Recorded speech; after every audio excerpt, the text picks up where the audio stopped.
subsídios. Lições Bíblicas Adultos. Lição 3. A inerrância da Bíblia. A paz do Senhor, meus irmãos e minhas irmãs. Estamos outra vez juntos para estudarmos a lição de número 3, a inerrância da Bíblia. Na verdade, nós vamos nessa lição estudar dois vocábulos: infalibilidade e inerrância da Bíblia. Ambos os vocábulos apontam a veracidade das Escrituras. Indicam que a Bíblia não falha e também não erra. E como todas as demais lições, nós dividimos em 3 pontos. 1, o que é a inerrância da Bíblia. 2, vamos estudar o Espírito Santo preservando as Escrituras. E no ponto 3, estudaremos também a verdade nas Escrituras. Esta lição, assim como as outras, tem a sua importância e relevância em virtude de conceitos que nos são tão caros. Nós vimos na lição de número 1 a autoridade da Bíblia, na lição de número 2 a inspiração da Bíblia e agora a inerrância da Bíblia. E todos esses conceitos são importantíssimos e eles estão também intrinsecamente ligados. Então vamos ao ponto número 1, o conceito de inerrância bíblica. Quero, mais uma vez, destacar aos professores e aos superintendentes que compreender a inerrância da Bíblia é doutrina essencial para assegurar a supremacia das Escrituras, que é o tema das lições desse trimestre. Primeiro, é importante destacar que abrir mão da inerrância da Bíblia é o primeiro passo para abrir mão da autoridade da Bíblia. Se for admitida alguma falha ou algum erro nas Escrituras, nós estaremos desconstruindo a veracidade das Escrituras e colocando por terra toda e qualquer certeza de inspiração divina. O perigo repousa principalmente em tempos pós-modernos, quando alguns princípios hermenêuticos valorizam o ceticismo. Alguns princípios hermenêuticos valorizam o racionalismo, como, por exemplo, o emprego da autocrítica negativa e também o emprego negativo do método histórico-crítico na interpretação das Escrituras, tentando relativizar a verdade e reconstruir o texto bíblico.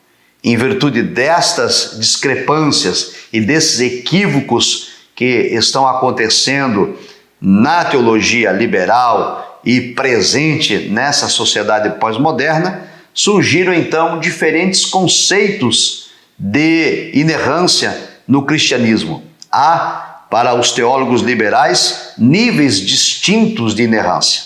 E por isso que nós estamos reafirmando nessa lição a inerrância absoluta da palavra de Deus. Desse modo, é importante deixar bem claro para os alunos qual é o conceito de inerrância que nós adotamos em nossa profissão de fé e nossa ortodoxia pentecostal. Em síntese, então, a inerrância é a doutrina segundo a qual a Bíblia não contém erro algum. Significa que ela é verdadeira em tudo, tudo que afirma, tudo que diz. Desse modo, a Escritura é isenta de erros em todos os aspectos, não apenas no aspecto espiritual ou doutrinário. A Bíblia é isenta de erros também em aspectos éticos, históricos, culturais, científicos e em todos os demais temas. Esse argumento é irrefutável. Por quê? Porque Deus é o autor da Bíblia e Deus não erra. Portanto, se a Bíblia é divinamente inspirada, ela não pode conter erros. Perceberam, prezados professores, superintendentes, que a lição está intrinsecamente ligada às lições anteriores? Se eu afirmo a autoridade da Bíblia e afirmo a inspiração da Bíblia, eu também preciso afirmar que ela é inerrante, que ela não contém erros, porque o seu autor é Deus. Nós temos também na lição informações de que a própria Bíblia reivindica a sua inerrância. Por exemplo, no livro de Provérbios está escrito: toda a palavra de Deus é pura. Provérbios 30, verso 5. Essa declaração implica dizer que a autorrevelação inerrante por meio da sua palavra está ao alcance de todos aqueles que em Deus confiam. Deus é completamente confiável. Suas palavras não necessitam de especulação humana para torná-las completas. Deus é absolutamente confiável. O salmista, no Salmo de número 18, verso 30, ele disse: a palavra do Senhor é provada. Isso significa dizer que a palavra de Deus, tendo sido testada como prata ou qualquer outro metal que passa pelo fogo, foi descoberto que ela era tudo o que prometia ser. Ela é pura, ela é verdadeira, ela é provada. O profeta Samuel também assegura, em 2 Samuel 22, 31, o caminho de Deus é perfeito e a palavra do Senhor refinada. Esse texto tem paralelo com o Salmo 18, 30, que nós acabamos de citar. Ratifica-se então que Deus nunca erra. O caminho do Senhor é sempre o correto. Todas as suas palavras têm sido cabalmente provadas e passadas pelo teste da veracidade. Portanto, a Escritura reivindica a sua inerrância. O texto bíblico, prezado professor, superintendente, é preciso enfatizar isso ao aluno. O texto bíblico é imutável, é absoluto e é inerrante. Além de todos esses textos, podemos lembrar as palavras de Cristo em João 10, 35, quando ele disse que a Escritura não pode ser anulada. Essa declaração indica que inexiste erro nas Escrituras. A Bíblia é plenamente confiável, sem nenhuma falsidade ou equívoco. Um outro aspecto a ser destacado no subponto 3 é a infalibilidade e a inerrância da Bíblia. Alguns teólogos e estudiosos consideram que infalibilidade e inerrância são vocábulos sinônimos e há muita confusão acerca disso. Então, esclareça aos seus alunos, se alguém levantar objeção, de que há diferença entre infalibilidade e inerrância. Por exemplo, em relação à Bíblia Sagrada, ser infalível significa que as suas palavras hão de se cumprir cabalmente, conforme Isaías capítulo 55, verso 11. E, além disso, alguns ensinam que a Bíblia é só infalível no que diz respeito à sua mensagem salvífica e não a consideram como isenta de erros em outras questões. E é por isso que nessa lição enfatizamos que para nós, os pentecostais, a Bíblia Sagrada é tanto infalível como inerrante, ou seja, ela não falha e também não erra. E não só apenas em questões salvíficas, mas em todos os demais aspectos da vida humana. Como já citado, questões culturais, questões geográficas, questões científicas, de toda a ordem e natureza, a Bíblia Sagrada é infalível e é inerrante. Também quero aqui destacar como subsídio que a Escritura, a palavra de Deus, inspirada, infalível e inerrante, está presente, essas expressões, na nossa declaração de fé das Assembleias de Deus do Brasil. a nossa declaração de fé diz o seguinte: cremos que a Bíblia Sagrada é inerrante, completa e infalível palavra de Deus. Então, repetindo isso para os alunos, infalível significa incapaz de falhar e inerrante significa livre de qualquer erro. Enfatize isso, destaque isso. A Bíblia Sagrada é infalível e também inerrante. Nós já vimos que ela é inspirada e estas expressões nos dão então a frase de nossa declaração de fé que diz: cremos na inspiração divina, verbal e plenária da Bíblia Sagrada, a única, infalível e inerrante regra de fé e prática para a vida do cristão.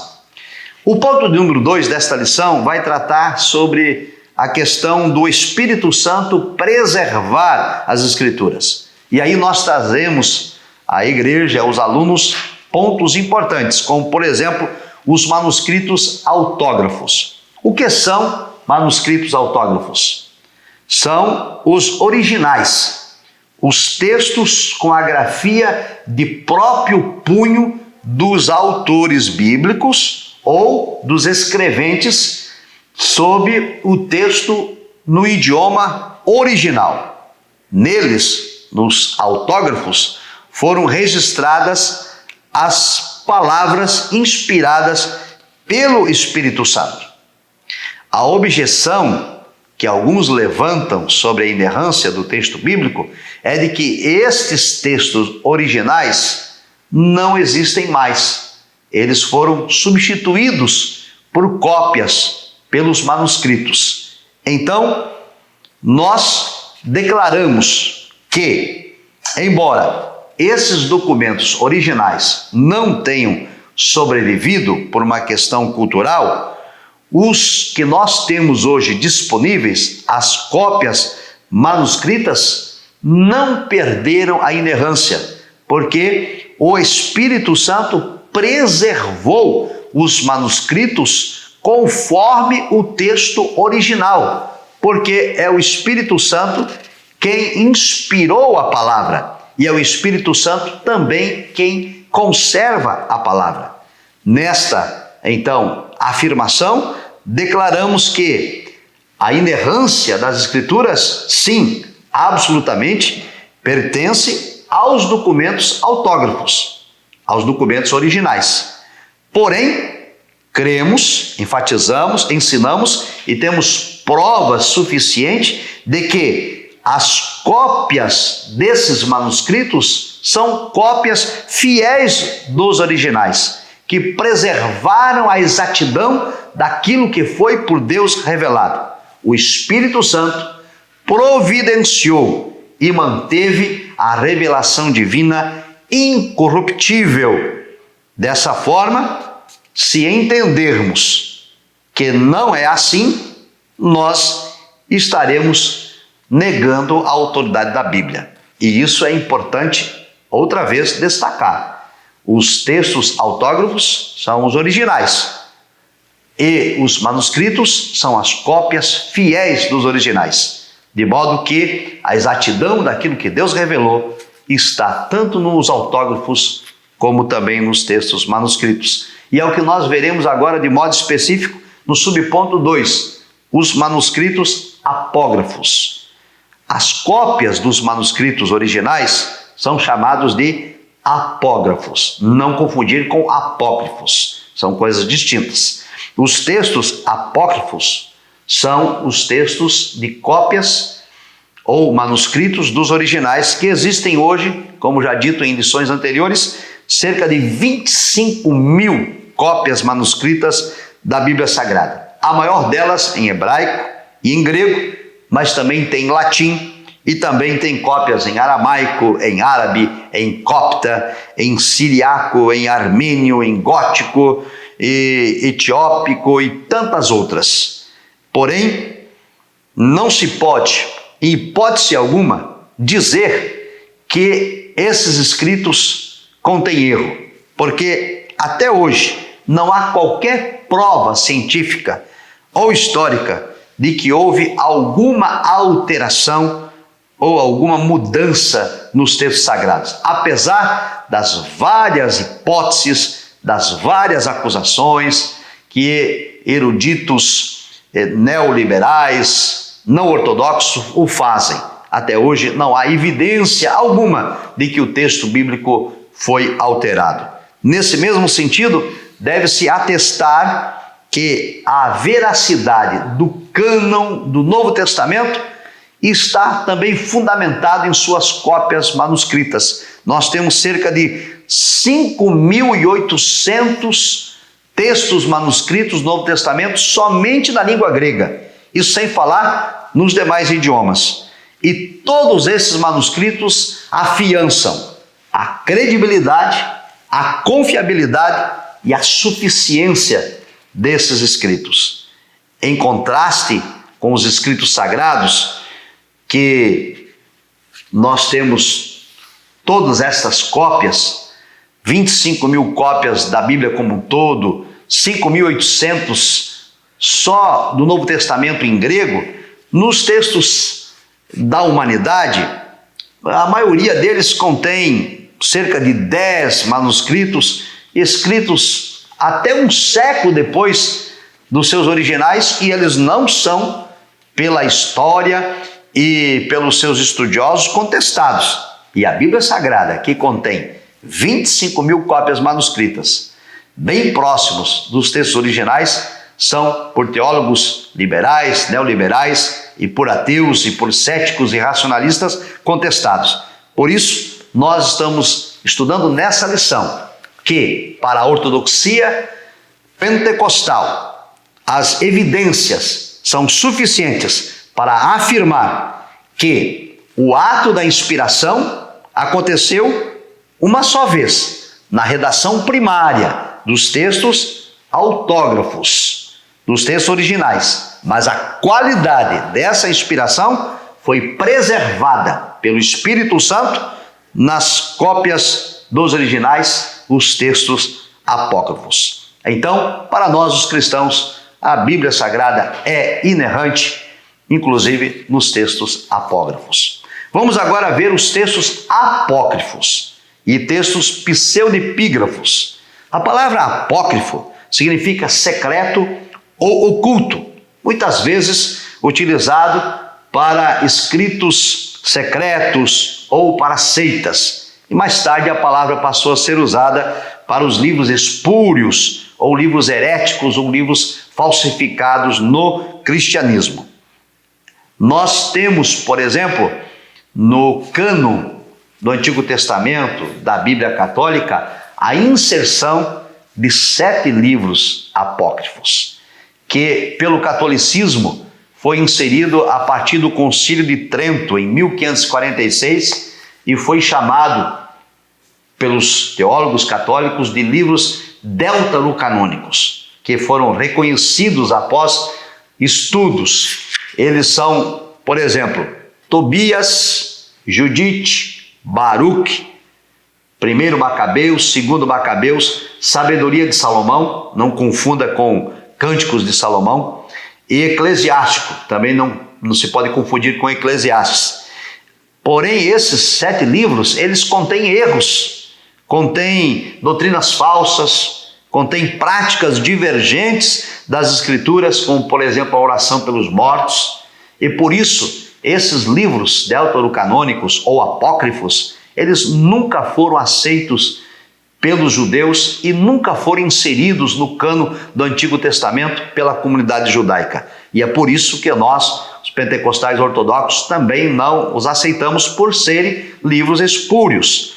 Também, esses livros não têm nenhuma autenticidade divina, nem tampouco são livros confiáveis. Portanto, nós os desprezamos. E existem ainda os livros pseudepígrafos. Os livros pseudepígrafos significam falsos escritos.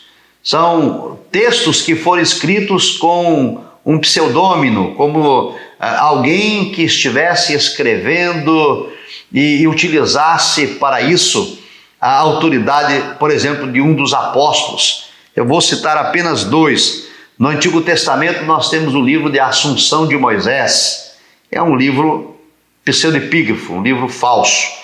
No Novo Testamento nós temos vários, entre eles tem o Apocalipse de Pedro, e são livros, então, pseudepígrafos que dizem ser da autoria de alguém e não é. É livro falso, por isso nós também não reconhecemos. Nem mesmo a Igreja Católica ousou inserir textos pseudepígrafos no Novo Testamento. Dito isso, vamos ao ponto de número 3. A verdade nas Escrituras. Ora, eu quero enfatizar isso aos professores. Se nós destacamos aos nossos alunos que a Bíblia tem autoridade na lição de número 1, que a Bíblia é inspirada na lição de número 2, e agora na lição de número 3, estamos garantindo aos alunos, por todas as evidências, que a Bíblia é infalível e é inerrante, então a verdade que contém nas Escrituras é absoluta. O termo verdade, então, corresponde à realidade, à exatidão dos fatos em concordância com o pensamento de Deus. Porém, teólogos da modernidade alegam que não existe verdade absoluta e são apoiadores do relativismo. Um teólogo, aliás, um sociólogo chamado Zygmunt Bauman, desenvolveu a teoria da modernidade líquida, em que os valores absolutos dão lugar a valores relativos. Aquilo que era sólido passa a ser líquido, e especialmente nos valores. E muitos dos teólogos aderiram a essa ideia e então ensinam que não há verdade absoluta, que existem várias verdades. Eu tenho uma verdade, você tem outra verdade, a sua verdade é diferente da minha verdade, e eu tenho que respeitar a sua verdade e você precisa respeitar a minha verdade, de modo que, se empregarmos essa teoria no texto bíblico, então a verdade da palavra de Deus passa a ser relativizada. Não é algo fixo, não é algo absoluto, é algo que pode ser modificado. E é por isso que existe a ideia de alguns por aí dizendo que a Bíblia precisa ser atualizada, que a Bíblia precisa ser reinterpretada, que a Bíblia precisa ser ressignificada. E é claro que discordamos cabalmente disso, trata-se de heresia. A Bíblia é a verdade. E aqui eu quero destacar esse ponto tão importante. Quando nós afirmamos que a Bíblia contém a verdade, nós estamos dizendo que parte da Bíblia é verdade, inspirada por Deus, e parte da Bíblia é palavra de homem. E nós discordamos desta assertiva. Para nós, a Bíblia não contém a verdade. Para nós, a Bíblia é a verdade. Também, nós não ensinamos que a Bíblia torna-se a verdade. Alguém diz que ela se torna a verdade quando algo pode ser cumprido ou experimentado na vida de alguém. Independente de alguém experimentar a palavra e independente de alguém aceitar